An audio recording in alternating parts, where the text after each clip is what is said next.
This girl literally lived a nightmare. A 17-year-old girl was watching TV late at night when her motion detector lights in her driveway suddenly went on. She assumed it was just an animal, so she got up, drew the blinds, and went back to watching TV.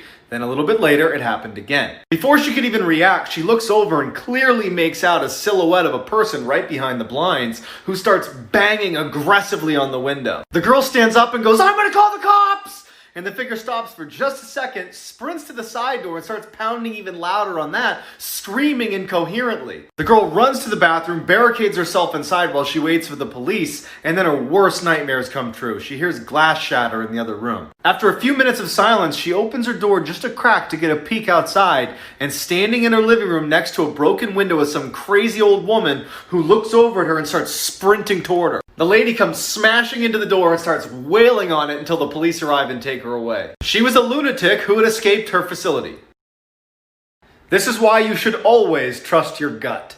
In the 1970s, a young couple decided to go for a late night hike in the woods. A couple minutes into their walk, and the man remembers thinking something's not right. He tells his girlfriend, but they just decide to ignore it and keep going, until he steps on something that felt really soft, like it was alive.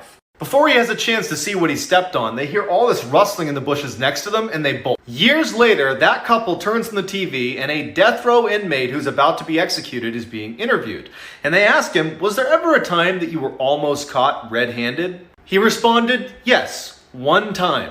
I was in the woods and a couple walked through and the man actually stepped on the body of a girl I had just killed. I was hiding in the bushes just a few feet away. They didn't see me." That couple had run into one of the worst serial killers of all time, Ted Bundy.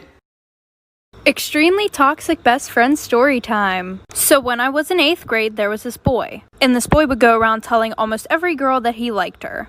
And I was one of those girls. And he would do stuff with all of us. And there were like 11 of us. So we all hated each other. Especially this one girl, and we're gonna call her Abby. And every time we saw each other, we would be super mean to each other. Well, a year passed, we stopped talking to this kid, and I bumped into her at homecoming and basically apologized. So after that, we became best friends. And everything was good until every time I told her about a guy, she would start talking to them. Like this one boy that I was Snapchatting and talking to, she accidentally sent nudes to him and said, "Oh, sorry, I meant to send them to my boyfriend." So then she called one of my other best friends and said, "No, it actually wasn't an accident." And of course he told me because he was my best friend. So I was like, whatever, and stopped talking to the boy. And she did it again, like for part 2.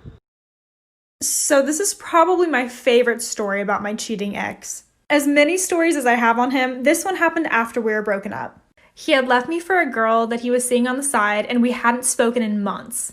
We had both blocked each other on pretty much everything. But as most girls do, I do have my fake Instagram account, and he seemed pretty happy in his new relationship. I believed that until I got a DM from a girl. She sent me screenshots of messages and fake accounts that he had made to communicate to her. So he had literally been cheating on the girl that he was with now with her the whole time. I literally don't understand people sometimes. Both him and I were in the same friend group, mostly because we pretty much grew up together. So I talked to another member of the group about what we should do. Now, I believe in karma and that people get what they deserve, but who's to say that I'm not karma? So we decided to show up to his house with not only the girl he was cheating with, but all the girls he cheated on me with. And take care of this, I kid you not, game show style. Follow, share, interact, and I'll do a part 2. This sounds totally made up until you listen to the police report. In the early 90s, a teenage girl started to see these shadowy figures that would come into a room at night and crawl all around her room and even grab at her legs. At the same time, her health began to rapidly deteriorate, which ultimately led to her death, which doctors never understood. A few days after her death, her sister woke up to a whistling sound and saw a creature crawling around her room with no face. The same night, her mom was ripped out of bed by someone. The father calls the police, who come over, they search the house, they don't find anything, it's all quiet. As they're about to leave, they hear something. Horrifying screams coming out of the bedroom. They run inside, no one's in there, but there are these huge gashes on the wall that were not there before. The police get out of there. In the police report that was filed immediately after this house call, the chief inspector and the 3 officers that were there that night swear they saw and heard the same things as the family, which means the police officially believed that the house was haunted. This is what they meant when they said, "Don't talk to strangers." In the early 1900s, a 10-year-old boy was playing in the woods when a tall man appeared and asked if he wanted to come back to his cabin for dinner. Totally caught off guard, the boy reluctantly agrees and begins walking. When they get to the cabin, the boy is relieved when he sees Paul, a family friend, sitting on the porch, so the boy happily goes inside. After they eat, the boy says thank you to the strange tall man, says bye to Paul, and then he leaves. He had only walked a few steps when he sees his family, along with Paul, running up the path towards him, frantically asking if he was okay. Confused, the boy says, I'm just fine, and he looks at Paul and he's like, why didn't you tell them I was with you at the cabin? And he points over his shoulder. Paul glances over the boy's shoulder and then narrows his eyes and says, you were kidnapped by a cult 3 days ago. No one's seen you. Terrified, the boy turns around to look at the cabin he just came from, and it's gone. All he sees is a dark forest that stretches for miles. So one day my parents were throwing a pool party and they invited my crush's family. So he kind of had to come. Probably didn't want to. So then it was time. Everyone was about to go in the pool and then they were like, oh my god, who's gonna be the first one to jump in? Who's the brave one? So I was like, I'm the brave one. It's me. So I decided to do a cartwheel into the pool to make a dramatic appearance. Guess what? No. I didn't land in the pool. No. So I was just on my stomach bouncing from the cartwheel because I guess it was like a lot of power. And I look up at him and he's like, oh, did you guys see that? Oh my god, Anthony, you're so smart. You're so smart. Yes, we saw. I fell and landed like a tortilla. This is why you should be careful what you put in the mail. In 2015, a man was asked by his neighbor to collect his mail while he was gone for a few weeks. A few days later, a large package arrives on his neighbor's front porch. The man can barely lift it, but gets over to his garage where he accidentally drops it and hears something break inside. Hoping his neighbor would think the damage occurred en route, he closes his squeaky garage door and forgets about it. But over the next couple of days, whatever was in that package started to smell so bad that he decides to open it up. Inside were two very important finds: his neighbor, who was dead, and a camera that was still recording. The police bring the man in for questioning and show him what was on the camera inside the box. It starts with his neighbor talking to the camera about how excited he is to mail himself home for his YouTube channel. Then, police fast forward to the very end where they see that the neighbor is now sleeping in the box, and then suddenly gets dropped and you hear a crack, and that's his neck breaking. And then you hear a squeaky garage door close. Story time about how I got caught skipping school almost every day of my senior year. So our school had just started this new thing where you fill out all your contact information online. And my dad was like, okay, yeah, just fill yours out.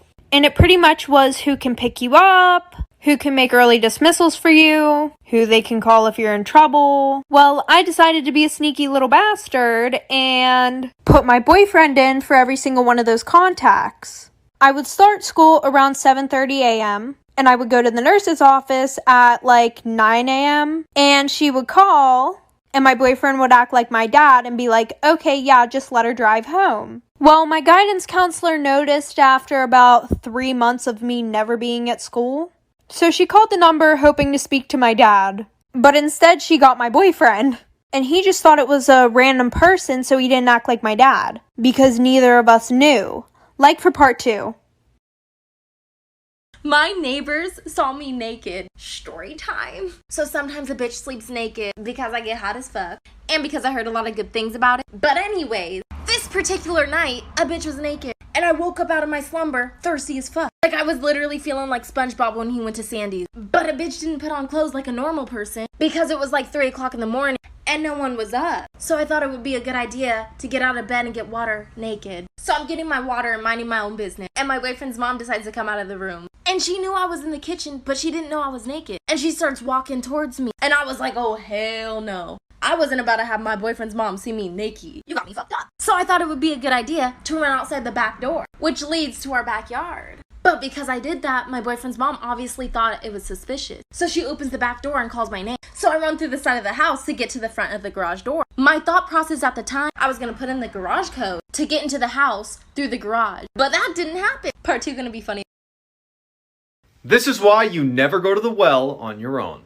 In 1983, a young boy was camping with his family on Roan Mountain in North Carolina when his mom asked him to head on down the path and get some water from the well. When the boy didn't return, his mom went to check on him and he was gone.